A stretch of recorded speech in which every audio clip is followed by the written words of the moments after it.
إن السقوط في بعد مختلف فكرة قديمة حاول من خلالها الفلاسفة ثم علماء الفيزياء تفسير حوادث الاختفاء الغامضة التي جعلت الإنسان يبحث عن سبب يستطيع أن يكتشف الغموض حول تلك الحوادث.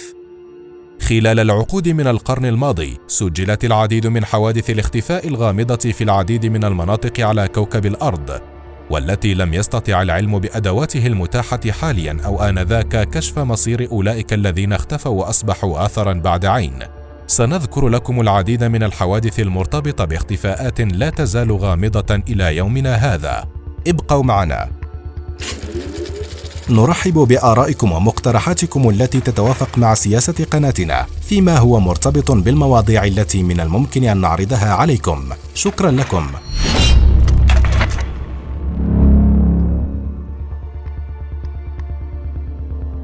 خلال الحرب العالمية الثانية خارج مدينة يانكين في الصين، اختفى مجموعة من الجنود قوامها 3000 جندي عندما دخلوا في كتلة ضبابية كبيرة خلال إحدى المهام العسكرية الموكلة إليهم، ولم يعرف أين ذهبوا وكيف أصبحوا أثراً بعد عين. حادثة الاختفاء الثانية كانت في روسيا في عام 45 وألف، عندما نزلت مجموعة مكونة من 112 جنديا في محطة نورزفيك، ولا يعرف إلى اليوم ماذا حدث وكيف حدث لها. أما الاختفاء الثالث من حوادث الاختفاء الغامضة فكان من نصيب البرازيل في عام 65 وألف، عندما أرسلت الحكومة البرازيلية بعثة استكشافية إلى قلب غابات الأمازون للبحث عن مستعمرة تدعى هولار فيردا.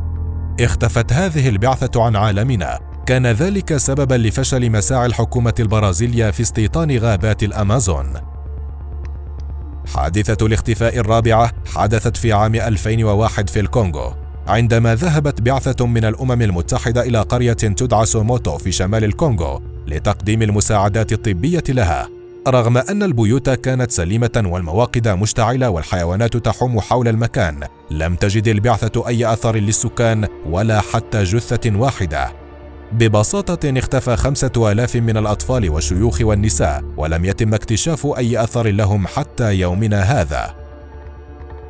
دعونا في البداية نوضح لكم فكرة أينشتاين حول طبيعة العالم الذي نعيش فيه، وعن قوانين الفيزياء التي تحكم العلاقة بين الزمان والمكان. هذه لا تزال وجهة نظر لأينشتاين قد يثبت العلم صحتها من عدمه.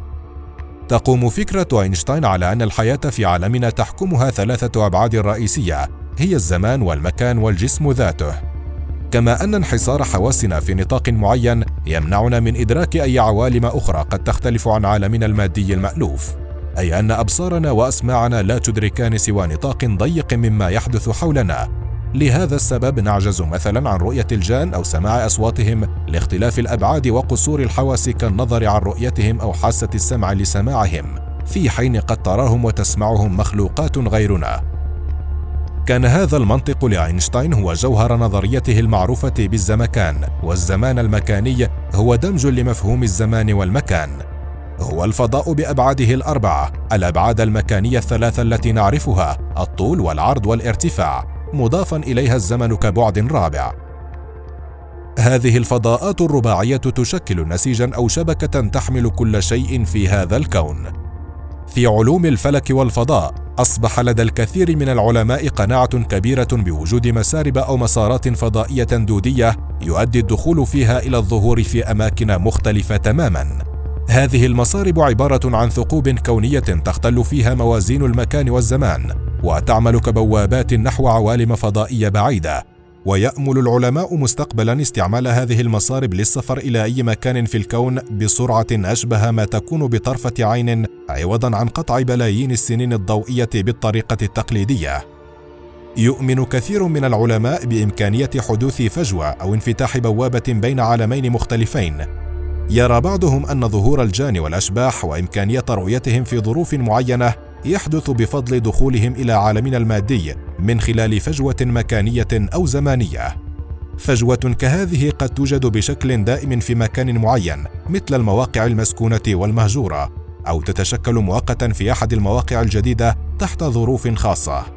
وظهورها أو تبلورها في موقع معين من مواقع النقاط الدوامية المعروفة على الأرض، هذا يفسر ليس فقط اختفاء الأشياء المادية إلى الأبد، بل اختفاء المخلوقات والبشر بلا أثر. هناك أكثر من حادثة موثقة على هذا كما ذكرنا سابقاً. في الحضارات القديمة كالحضارة الفرعونية، وجد المهتمون ببوابات النجوم ما يشير إليها، حيث إن هناك نصوصاً هيروغليفية قديمة تتحدث عن مسارب فضائية مشابهة تدعى بوابات النجوم. وتشير هذه النصوص إلى أن الحكيم أمحتب بنى على الأرض بوابة مماثلة استعملها للسفر إلى الكواكب البعيدة والعودة منها بعد وقت قصير. إذن فالبوابة النجمية هي مسار من الطاقة يحدث عند طي للزمان والمكان، بحيث يمكن لمن يعبر خلاله اختصار ملايين الأميال من المسافات التي يمكن أن يقطعها المسافر عبر الفضاء للانتقال إلى نفس الوجهة. هذا يحدث في غمضة عين، أي أنه اختصار للزمان أيضاً. يعتقد البعض بأن الماسونية تؤمن بأن هناك علاقة ما بين الطاقة التي تصدر من الجسم البشري وبين الشكل الهندسي الذي به تم بناء أماكن العبادات للديانات المختلفة في الحضارات الإنسانية على خطوط للطاقة تسمى خطوط الرعي. خطوط الرعي هي بتعريف مبسط هي خطوط منتشرة في الكرة الأرضية بشكل منتظم، وبداية اكتشاف مثل هذه الخطوط يرجع إلى العالم واتكنز، هو أول من سماها بلاي لانز.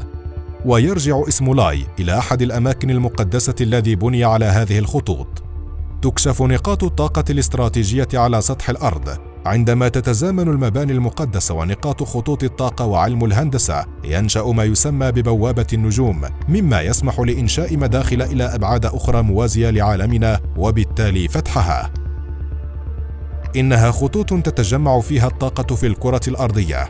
من الأماكن المشهورة المبنية على هذه الخطوط أهرامات الجيزة والكعبة المشرفة في مكة، والبيت الأبيض في واشنطن، وبرج دبي، ومبنى البنتاغون في أمريكا. بل إن البعض يذهب إلى القول بأن برج إيفل كان الهدف من تشييده وتصميمه هو استقطاب طاقة كبيرة لفتح بوابة نجمية أو بوابة إلى بعد آخر.